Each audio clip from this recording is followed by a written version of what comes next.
চট্টগ্রাম শহরে ফ্ল্যাট এবং প্লট যা হচ্ছে তার প্রায় সবটাই উচ্চবিত্তদের জন্য। লাগামহীন দামের কারণে এসব ধরাছোঁয়ার বাইরে থাকছে মধ্য কিংবা নিম্ন মধ্যবিত্তদের।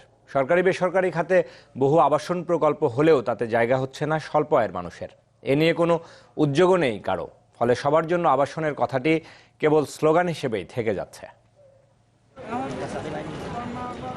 প্রতিদিনই নগরে যোগ হচ্ছে নতুন মুখ।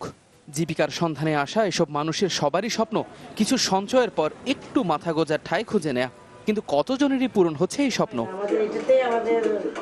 শাহিদা মমতাজ আয় ব্যয়ের টানা পড়ে নিয়ে নিজের বাড়ি করার স্বপ্ন যেন রূপকথার মতো চট্টগ্রাম নগরীর একটি স্কুলের এই শিক্ষকের কাছে। তারপরও বাঁচিয়ে রেখেছেন আশা।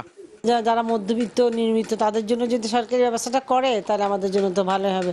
আমরাও তো চেষ্টা চালাবো সেইভাবে একটু ভবিষ্যতে নিরাপত্তার জন্য। তবে সরকারি বেসরকারি খাতে বহু আবাসন প্রকল্প হলেও এসব স্বল্প আয় বা মধ্যবিত্ত মানুষের স্বপ্ন পূরণে কোনো উদ্যোগ নেই বন্দরনগরীতে। ফলে নিম্ন বা মধ্যবিত্তের আবাসন সংকট বাড়ছে। কর্ণফুলী ব্রিজ এর ওই পাশে মানে কক্সবাজার রোডের দিকে হতে পারে, এটা হাটহাজারের দিকে হতে পারে, কিংবা রাউজানের দিকে হতে পারে, যেখানেই হোক মূলত এটা করার পূর্বশর্ত হলো আপনাকে কমিউনিকেশনটা করে দিতে হবে। এটা হলো সরকারের দায়িত্ব। বেসরকারি খাতে গেল 10 বছরে 5,000-এর মতো ফ্ল্যাট তৈরি হয়েছে চট্টগ্রামে, কিন্তু তাতে খুব একটা জায়গা হয়নি নিম্ন বা মধ্যবিত্তের। বিষয়টি স্বীকার করে এবার সেদিকে নজর দেওয়ার কথা বলছেন উদ্যোক্তারা। সরকার যদি রিহেবের মেম্বারদেরকে পিপিপির মাধ্যমে যদি জমি বরাদ্দ দেয়, প্লট বরাদ্দ না দিয়ে যদি জমি বরাদ্দ দেয়, সেই আমার মনে হয় সেই ফ্ল্যাটের দাম, এই যে আমরা যেটা বলছি যে নিম্ন মধ্যবিত্ত এবং মধ্যবিত্তের জন্য এই ফ্ল্যাটগুলো করা সম্ভব এবং আরও অনেক কম দাম দিয়ে। জায়গা নেই সরকারি প্রকল্পেও। সিডিএ গেল 8 বছরেও নতুন কোনো প্রকল্প করতে পারেনি। উদ্যোগই নয় জাতীয় গৃহায়ণ কর্তৃপক্ষ।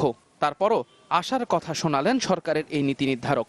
এসটিপি এন্ড আদার্স সুবিধা দিয়ে রেটও মানে যখন বেশি হবে অটোমেটিক রেট কমে যাবে। হ্যাঁ, যেরকম ধরেন ঢাকাতে আমি 1 লক্ষ অ্যাপার্টমেন্ট করতেছি, প্রাইভেট যারা করছে তাদের রেট কমাতে হবে, because my rate is in affordable price. নগর পরিকল্পনাবিদদের মতে নগরীর বাইরে স্যাটেলাইট সিটি গড়ে তাতে বিশেষ অগ্রাধিকার দেয়া দরকার নিম্ন ও মধ্যবিত্তের। এটা হলে নিরসন হতে পারে আবাসন সংকট। ইফতেখার আলম, চ্যানেল 24, চট্টগ্রাম।